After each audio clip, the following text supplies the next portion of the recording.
Hello, and thank you for watching this video. Let me tell you what this poster is all about. So I'm the course coordinator for a large first year psychology course. And I had a problem. My problem is that it being psychology is very popular, so I've got loads of students. That's not a problem. But they are spread over 9 different classes, and each class has got a different postgraduate tutor.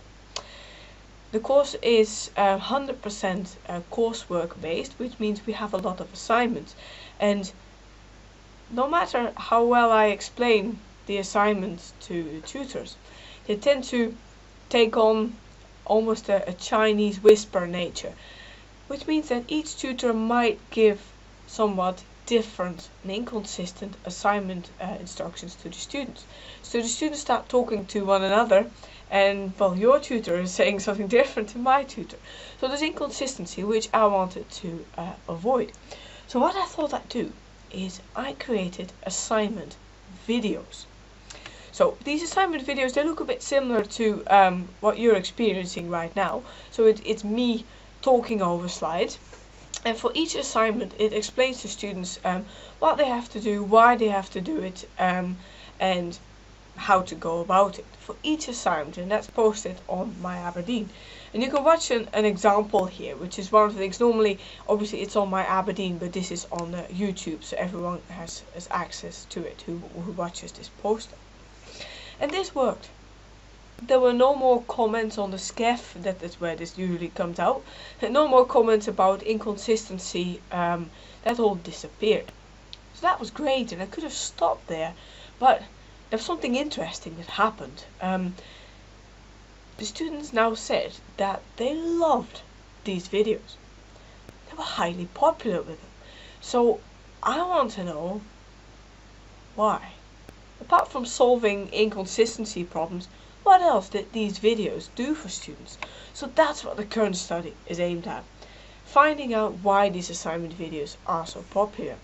So to that end, I recruited 65 first years through opportunity sampling. I just went into some of the classes with my pack of questionnaires and asked them to complete these. They were free to withdraw at any time, don't worry about that, but nobody did. So written responses is what I collected from them. And I did that in 2 ways. So one method I used was just getting rating scale measures. And the other method was open questions. And hoping that both of these would complement one another.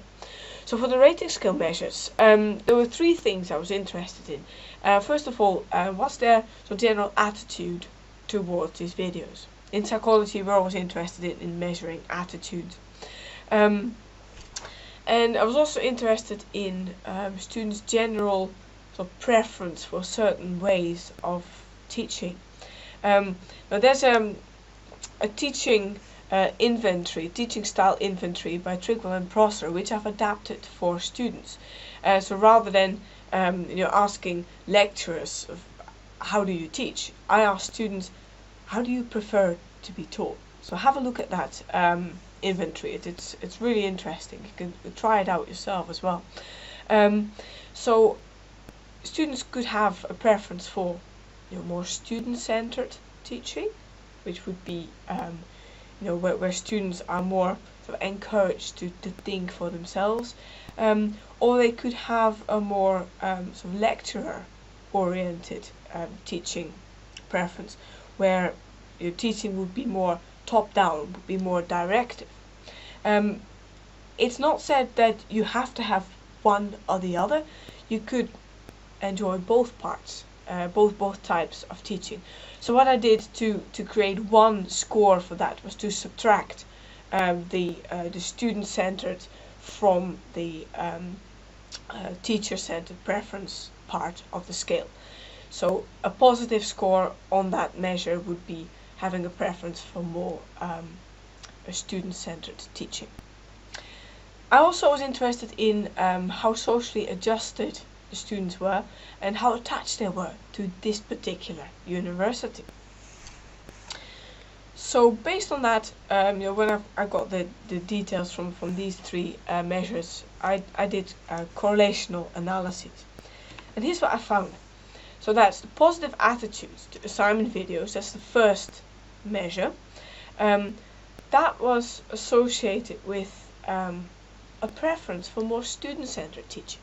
So students who liked the videos were also more likely to say that they liked teaching staff who encouraged them in the thinking process, who wanted to engage in a conversation with them, and who helped them to find their own resources.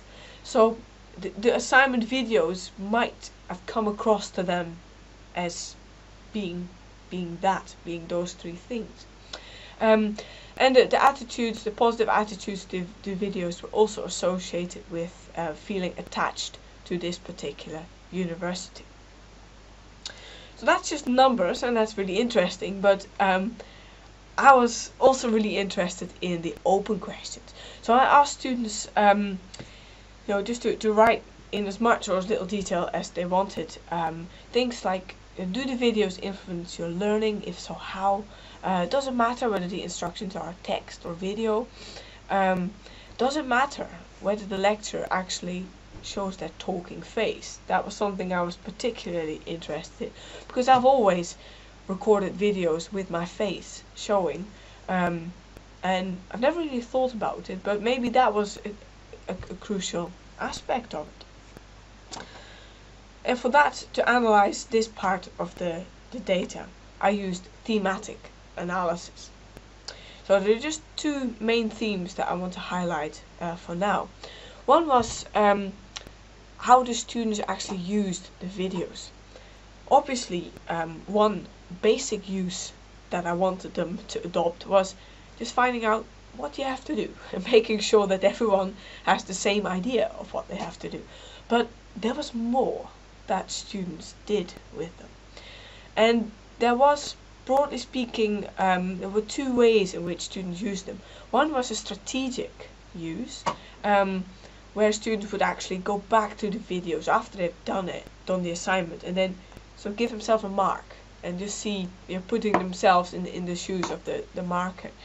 And also, students would use the written slides. I always provide just the bare bones slides as well, with some notes underneath for students who don't want to watch a video.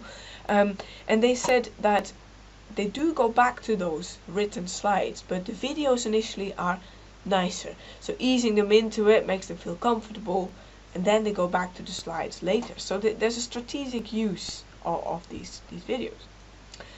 But then they also, and this was really interesting, they use it for learning.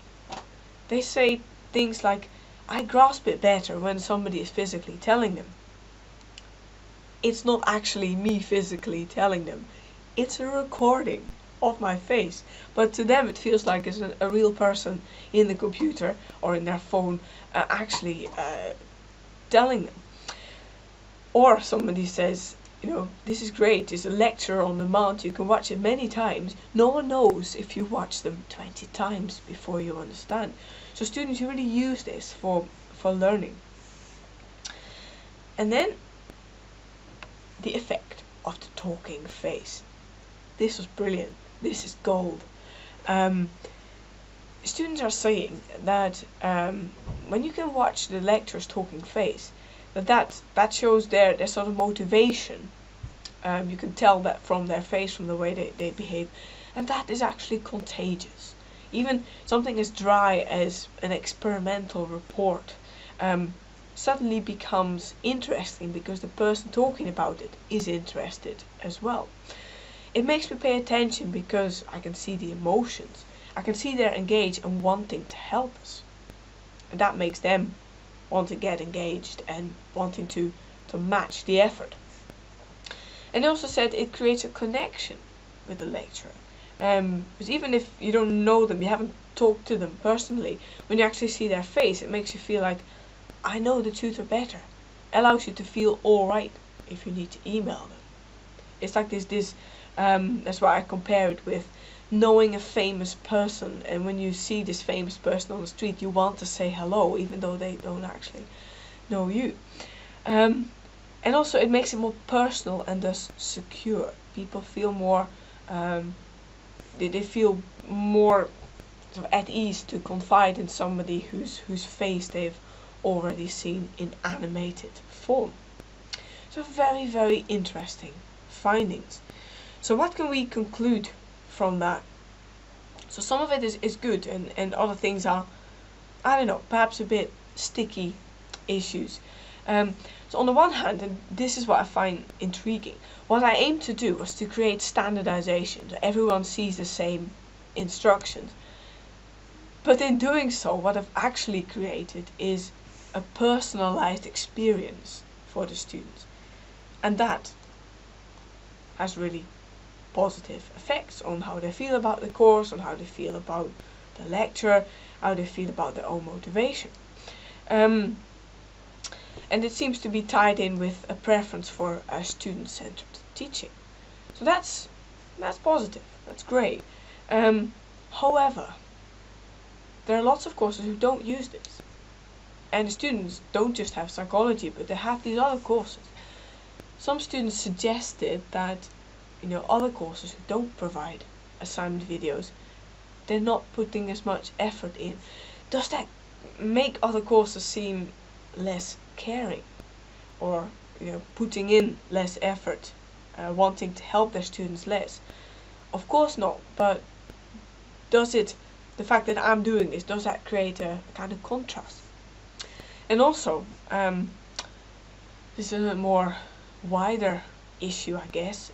Does it actually discourage reading? I don't think anyone actually reads my course guide that I've put on my Aberdeen, and certainly not since I've put the videos up.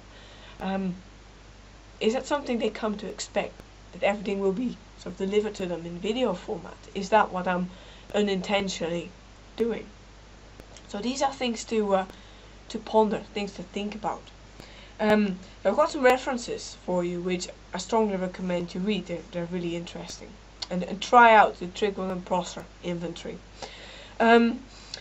What I'm also quite interested in is your opinion.